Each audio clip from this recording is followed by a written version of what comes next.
Assalamualaikum warahmatullahi wabarakatuh. Apa kabar anak-anakku sekalian? Kelas 5 Talha bin Ubaidillah. Semoga kalian selalu sehat dan tetap semangat ya belajar rumah. Nah, kali ini Ibu akan melanjutkan materi tematik pada buku kalian, yaitu pada subtema 3, pembelajaran 1 dan 2, yang judulnya pengaruh kalor terhadap lingkungan.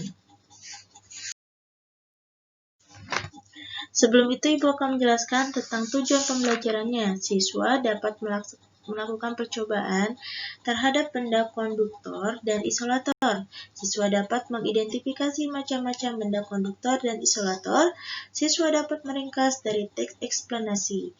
Siswa dapat membuat gambar berdasarkan teks eksplanasi. Baik anak-anak, bisa kalian buka ya di buku kalian paketnya di halaman 80 hingga ke halaman 85.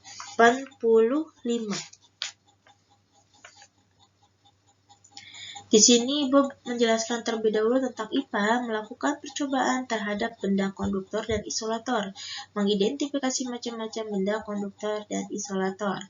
Konduktor dan isolator berkaitan dengan penghantar panas. Konduktor merupakan penghantar panas yang baik. Jenis bahan yang dapat menjadi konduktor panas yang baik yaitu logam, seperti baja dan aluminium.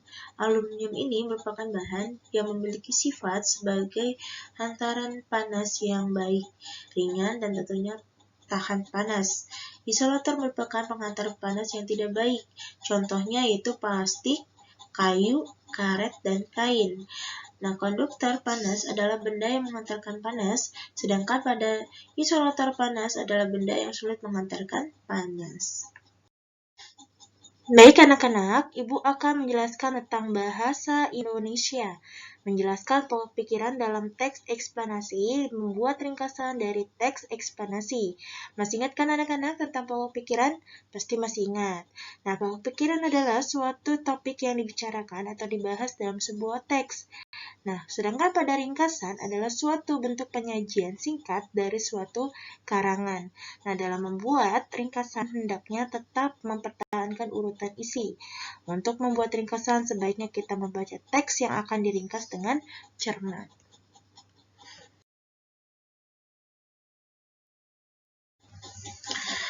Nah, sekarang kita akan bahas SPDP, yaitu membuat cerita berdasarkan teks eksplanasi.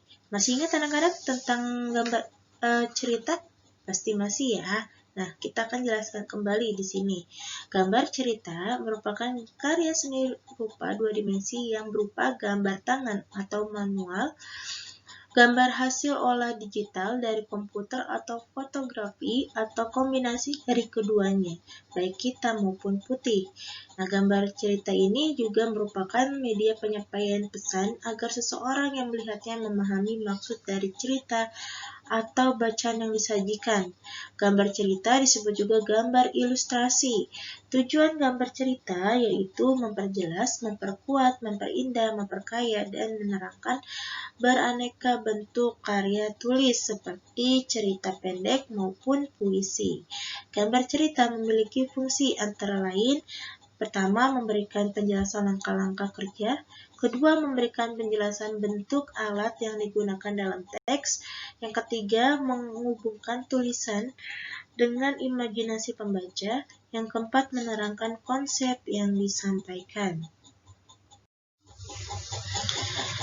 Baik anak-anak, demikian yang bisa Ibu jelaskan. Di sini ada tugas, kalian mengerjakan paket kalian di halaman 82, 84, 86, dan 87. Langsung di buku kalian ya masing-masing, di buku paketnya, jangan di buku BDR.